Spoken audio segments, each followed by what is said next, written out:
Bom dia, boa tarde, boa noite, conforme for a hora que você estiver vendo esse vídeo. Meu nome é Joeli Jolie e esse é o canal Pense Comigo. Hoje nós vamos contar a história da Valentina. Essa história é sobre HIV, AIDS e o preconceito. Minha história começou no início do século, em janeiro de 2020. Eu sempre fui uma jovem tranquila. Eu amava quando chegava sexta-feira para ir para os barzinhos com meus amigos, tomar uma cervejinha e ouvir MPB em voz e violão. Gostou disso, não era? Oh, meu Deus. As músicas do momento eram Andanças, Malandragem, Dormir na Praça e Será. Foi quando eu conheci o Carlos, o Kaká. Eu fui a um bar para comemorar o aniversário da minha amiga Ana. Era uma mesa grande, reservada para os amigos e alguns familiares dela. Em outra mesa estava o Carlos sozinho. Coincidentemente, ele era o amigo do Pedro, esposo da Ana. E sem que eu me desse conta, ele já estava na nossa mesa, conversando comigo, trocamos telefone, normal. Passamos a ter contato diário. Ele era um Dom Juan, aquele homem que mandava flores, convidava para jantar, um cavalheiro à moda antiga. Infelizmente, esse tipo de homem acabava atraindo muitas mulheres. Apesar do medo pela diferença de idade, eu estava bem curiosa. E ele fazia de tudo para me conquistar. Naquela época, era muito comum o serviço de mensagem fonada. Meu Deus, tanto tempo isso. 2000, 21 anos atrás. E ele me enviava todo dia. Isso quando não chegavam flores e chocolates. Mesmo quando eu tentava ignorar, ele estava lá. E não se intimidava com ninguém. Desde que nos conhecemos, até o primeiro beijo, foram mais de 4 meses de investidas e insistência. Eu tinha namorado, e por mais que a gente vivesse brigando, eu não podia ficar com outra pessoa. E ainda mais que ele conhecia o Carlos. Ia ficar feio para mim. Eu saía com os amigos para tomar uma cervejinha e ele aparecia. Eu não o impedia de aparecer, ele nunca foi inconveniente. Foi quando meu namoro acabou e o Carlos já estava lá esperando a vez dele. Ele não era bonito, mas era extremamente agradável e divertido. Uma pessoa leve, de boa, tranquilo. Ele tinha 39 anos e eu 22. Ele me impressionava muito, eu estava apaixonada. E finalmente saímos e trocamos uns amassos. E aí já estávamos namorando. Ele nunca me chamou para ir para a cama. Estranho, né? Parecia que aquilo deveria ser minha responsabilidade, minha atitude. Mas eu achava que ele estava respeitando o meu tempo. Eu estava com os hormônios em chamas, 22 anos, né? E dei a entender que eu queria. E fomos aos finalmentes pela primeira vez. Pasmem, o brinquedinho do Carlos não funcionou. Não teve jeito. Fomos embora no 0 a 0, mas seguimos em frente como se nada tivesse acontecido. Incrivelmente, o relacionamento ficou ainda mais firme. 3 semanas depois, nós viajamos para uma cidade de praia e daí a coisa foi mais ou menos. Com o tempo eu percebi que ele tinha um problema, pois não era sempre que a coisa funcionava. Mas ele não era velho? Qual era o problema? Bom, o comportamento dele superava isso. De um modo geral, ele fez parte da minha vida por 5 anos. Ele me tratava como noiva, mulher, me assumia, se mostrava preocupado com o meu bem-estar. Éramos um casal normal, só faltava morarmos juntos. Mas, apesar de tudo, ele não ficava somente comigo. O telefone dele não parava. E ele tinha muitos contatinhos. Ele dizia que era separado e que a ex dele vivia em outra cidade. Com o tempo, como ele nunca me levava na casa dele, ele foi obrigado a me contar que a ex vivia na casa dele, mas que eles não tinham nenhum tipo de relacionamento íntimo, muito menos sexual. E de acordo com o desempenho dele, eu confiei. Ele nunca falava de sentimento comigo. Eu perguntava: Kaká, você me ama? E ele respondia: eu sou um mal necessário em sua vida. E mudava o rumo da prosa. Um dia ele me explicou que a intenção dele nunca foi de se envolver realmente comigo, mas que, infelizmente, o que tinha para acontecer já tinha acontecido. E ele não podia voltar atrás. Disse que se no início ele tivesse a maturidade que tinha naquele momento, ele jamais teria deixado as coisas tomarem a proporção que tomaram. Relembrando, que eu passei 7 meses enrolando ele, e se ele não tinha essa intenção, eu não faço ideia do que era aquilo. E no segmento da conversa, ele contou que nunca se separou da esposa e eles moravam juntos. Claro que eu quebrei o pau, mas como sempre, ele me convencia a não terminar. A mulher sabia tudo sobre mim e não fazia nada para impedir. Nós estávamos juntos quase todos os dias. Ele me ajudava até a fazer meus trabalhos da faculdade. Era alguém que era muito companheiro. Ele era um mal necessário. Ele havia tido um acidente de carro no passado e a pessoa que estava com ele no carro veio a óbito. Então, apesar de ser bem de vida, ele não tinha carro, por ter tido a carteira de habilitação cassada. A pessoa que faleceu era uma mulher amante dele. Ela também era casada. Ele era contador e trabalhava com pessoas do meio empresarial, construtores, etc. Naquela época, os negócios eram resolvidos em almoços regados a uísque importado. E dali saíam pessoas com nome limpo na praça para abrir novas empresas. Ele saía de lá com o bolso cheio de dinheiro. Chegou um tempo que ele já não escondia as safadezas de mim e eu terminei. Nesse tempo, ele viveu uma vida de promiscuidade. Estava cada dia com uma mulher diferente e não escondia nada. Depois de algum tempo, ele ficou implorando para voltar e eu aceitei. Um dia fomos almoçar num shopping e encontramos a esposa dele e a filha por acidente. Ele me apresentou a ela como se eu fosse uma cliente. Ela não esboçou nenhuma reação. Eu não conseguia parar de olhar para ela. Seguimos para o restaurante. Sentamos, pedimos a comida e eu disse: que estranho, Cacá. Ela tem a aparência de alguém doente. Parece uma aidética. Aqueles olhos fundos, pele cinzenta, pouco cabelo. Nessa hora, ele bateu na mesa, a mão bateu no garfo, voou comida para todo lado. Ele botou o dedo na minha cara e disse: nunca mais faça esse tipo de comentário sobre a mãe da minha filha, nem sobre mim, nem sobre ninguém que eu conheça. Nossa, eu fiquei super assustada, pois ele nunca tinha me tratado daquela forma. Ele pagou a conta e me deixou lá no restaurante. Eu achei que fiz merda, pisei na bola. Algum tempo depois, ele começou a ter várias doenças. Ele tomava remédios e dizia que era para diabetes e pressão alta. Apareceu uns caroços no braço e ele disse que era herpes zoster. Apareceu um problema no pulmão. Ele estava sempre com uma doença diferente.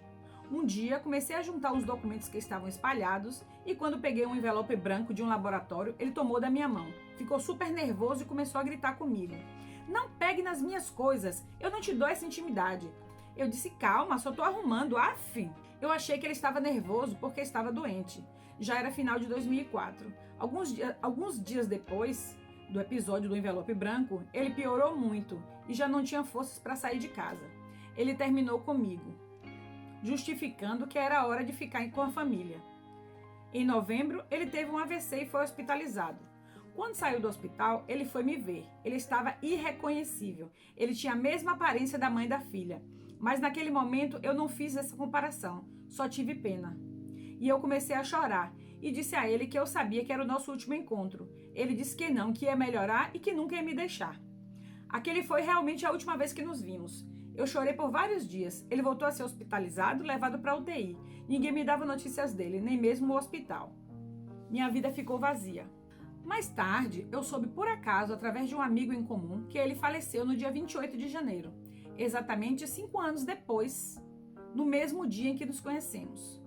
Meu amor morreu. Naquela noite, quando me deitei, senti o cheiro do perfume dele e adormeci. Sonhei com ele dizendo que de onde ele estivesse, ele ia olhar por mim e que, por favor, eu perdoasse ele. Eu sempre fumei. Depois disso, passei a fumar mais de um maço por dia. Eu estava à deriva. Perdi minha alegria de viver. 3 anos se passaram. Chegou a hora de procurar um estágio. Um amigo me indicou para uma empresa do ramo de hospitalidade. O estágio era com atendimento ao cliente e 4 meses depois eu fui contratada como funcionária junto a um grupo de novos contratados. Era 2009 e nós estávamos entre os melhores a nível estadual. Neste mesmo tempo, eu conheci um rapaz que se chama Daniel e nós começamos a namorar. Em 2010, ele foi morar comigo na casa da minha família. No final do ano, apareceu uma oportunidade para ele trabalhar em outro estado e acabou sendo efetivado por lá. E nossos planos eram de eu ir viver lá com ele. iniciar uma vida nova e ficamos noivos. Ele viajou e alguns meses depois ele mudou o comportamento comigo. Ficou frio, já não atendia o telefone, ficou distante.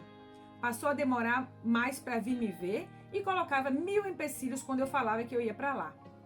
Foi aí que eu descobri que ele estava ficando com outras pessoas.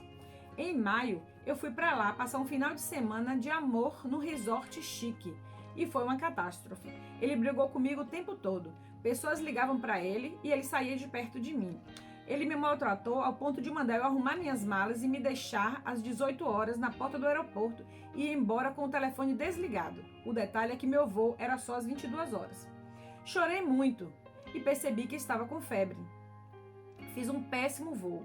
Na manhã seguinte, em vez de ir trabalhar, eu fui para emergência, pois a febre estava muito alta. Fizeram exames, todos deram normais. O médico perguntou se eu tinha tido algum problema emocional, já que não deu nada e eu parecia muito triste. Fui medicada, liberada e segui diretamente para o trabalho. Daí em diante, eu tinha febre quase todos os dias.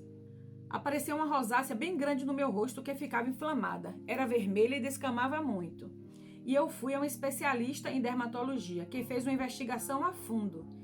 E tudo dava negativo. Para descartar, fizeram até um teste de HIV, que por um erro de sistema não pôde ser impresso. Mas falaram que deu negativo. Eu comecei a ficar calva e emagreci muito. Uma colega de trabalho pesquisou meus sintomas no Google e disse: amiga, isso só pode ser lúpus ou HIV. E eu disse: e se for HIV, o que é que eu faço? E ela me disse: se for, você vai se tratar, tomar os remédios e viver a vida normalmente. Que ela tinha uma amiga que tinha acabado de ter um bebê e o neném não tinha HIV. E o HIV dela estava indetectável há muito tempo. Mas os médicos começaram a me tratar para lúpus. O tempo foi passando e eu sentia que cada dia estava mais debilitada. Eu estava deprimida com minha aparência e falta de energia. Daniel não escondia que me traía e aquilo me deixava mais triste. Antes de ir para lá, nós éramos muito unidos. Eu ajudei ele a estudar, ele não pagava aluguel, eu ajudava a pagar a pensão da filha dele, paguei por 1 ano. Por tudo isso, eu não entendia por que ele mudou assim comigo. Enfim, eu fiz tanto bem para ele e ele não tinha nenhuma consideração. Ainda assim, disse que eu estava gorda. Eu tomei muito remédio para perda de peso. E isso me deixou ainda mais fraca. Um dia, a mãe dele me chamou e contou que ele estava vivendo com a outra mulher. Eu fui para a urgência no mesmo dia, fiz novos exames e veio o primeiro diagnóstico confirmado para lúpus. Mas devido aos sintomas, um outro médico resolveu fazer o teste de HIV. No dia de pegar o resultado, os meus pais tinham que ir ao hospital para uma consulta e eu pedi para eles verem se o meu exame estava pronto. Sem ética alguma, a pessoa do laboratório simplesmente imprimiu o exame e entregou aos meus pais. Minha mãe, como qualquer mãe cuidadosa com a saúde dos seus filhos, abriu o envelope e deu de cara com um teste positivo para HIV. Eles passaram mal, tiveram que ser atendidos na urgência. Meu irmão teve que ir buscá-los. Foi um terror, tadinhos. Eles esperaram eu chegar em casa. Quando eu abri a porta, a família toda estava lá me esperando. Era cada cara de velório e eu perguntei o que estava acontecendo. Eles apenas se olharam e nada. Eu fui pro quarto, deitei na cama e liguei a televisão. E minha mãe entrou no quarto e disse: eu menti para você. Eu tô com o resultado do seu exame aqui, filha. E o resultado é esse, positivo para HIV. Eu continuei olhando fixo para a televisão e falei: eu não entendi. Isso não existe. Eu já fiz um teste antes e deu negativo. Como que agora deu positivo? Não existe essa possibilidade. Eu entrei em negação total. Eu fiquei gelada, sentia como se estivesse caindo num poço infinito, em choque.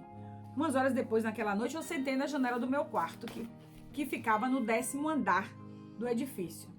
Mas minha mãe se aproximou devagar e me tirou de lá. Ela passou a dormir comigo por muito tempo, com medo que eu fizesse aquilo de verdade. Hoje, eu sei que seria a pior escolha que eu poderia fazer, porque independente da religião que a pessoa tenha, isso é um pecado grave. Quem comete suicídio vai direto para o inferno. E eu não queria passar por isso. Quero ir para o céu. Mas eu já estava no inferno. Repeti os exames várias vezes. Fiz até teste de alta precisão e a confirmação estava lá, positivo para HIV. Eu não tinha mais o que contestar. Os exames também mostraram que a febre constante era por causa de uma pneumonia grave e o médico disse que eu tinha que ficar internado urgentemente. Minha família estava toda no hospital, a coisa não era simples. A família do Daniel foi avisada e ele veio para fazer exames. Repetiu 2 vezes e ele não tinha o vírus. A partir disso, a família dele fez de tudo para que ele ficasse por lá e não se envolvesse mais comigo. Ele, por sua vez, achou que eu tinha traído ele, mas podia ter sido o contrário, pois eu não vivia na balbúrdia, como ele. Eu fiquei internada durante 14 longos dias e ainda estava no hospital quando recebi a notícia de que o Carlos morreu de AIDS, o Cacá. E a mulher dele morreu 2 anos depois, também com AIDS. Quem me contou disse que ele pegou HIV de um amante que ele teve em 1998 e essa pessoa faleceu de repente. Então, ele sempre soube que era portador de HIV, mesmo antes de me conhecer. Ele vivia a vida normalmente. Ele já sabia que a mulher estava infectada. Não tinha consideração com ninguém, já que ele estava condenado. Ele não se importava se as pessoas poderiam ser contaminadas também. Eu não tive direito de escolha, eu não tive direito de decidir meu futuro. Outra vez, eu me sentia caindo no poço sem fundo. Eu já era soro positivo há 11 anos. Entendeu a história do mal necessário? Então, tive alta e voltei a trabalhar. Quando cheguei na empresa, o gerente me disse: a diretora vai te chamar para conversar. Vai lá e explica tudo direitinho.